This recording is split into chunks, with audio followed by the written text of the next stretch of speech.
So that's the first thing. Then second thing is fewer, better quality ads. Okay, I hear this every time I open LinkedIn. That's the first thing I hear. So another person saying you need to launch 2,000 creators a month, 1,000 creators a month using AI.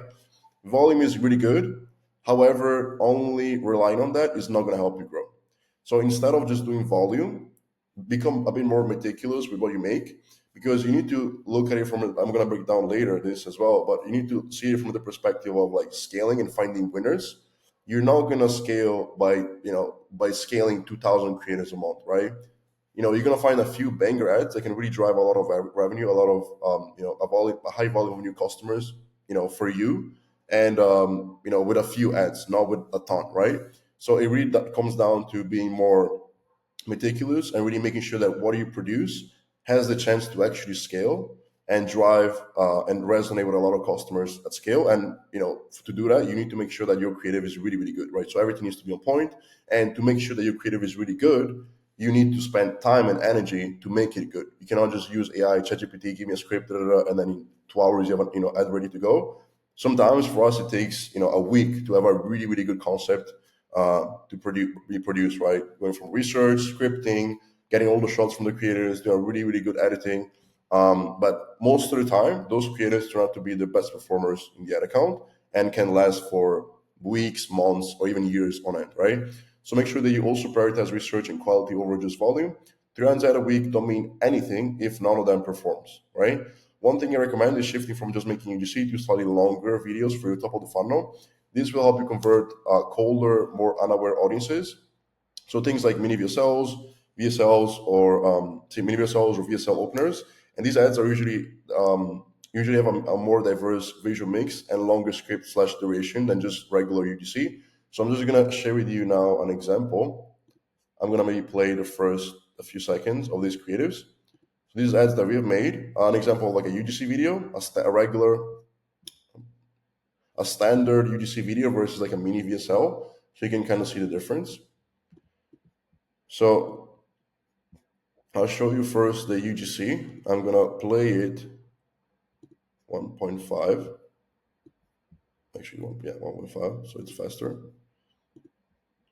So UGC, right? There's one creator that's speaking throughout the whole video, right? It's 44 seconds. She introduces the product immediately. Then we have, of course, editings, right? The different B-rolls, showcasing the problem. So this is your standard, typical UGC. Of course, I would still consider this like more higher level UGC, because those are like time lapse, like before and after. Like it's pretty good. It's a pretty good creative, and it performed well for us. But this is the standard UGC, right? And here we have some social proof. 90% of brands are not even doing this. They're not even at this stage with their creative. But this is what we consider UGC, where the token ads, she started the video, she just talks, there's only one creator throughout the video, done, right? So a mini VSL is what we would consider this. So I'm just gonna play. So as you can see immediately, it's a different kind of creator, right?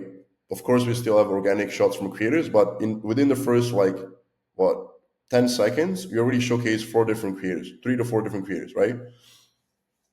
Also here we use stock footage. It's a really more like elevated kind of UGC creative. So we call it mini VSLs, which has all the elements of UGC. So good visuals, like organic shots, but again, it's a longer, more elevated type of ad that speaks to a colder audience.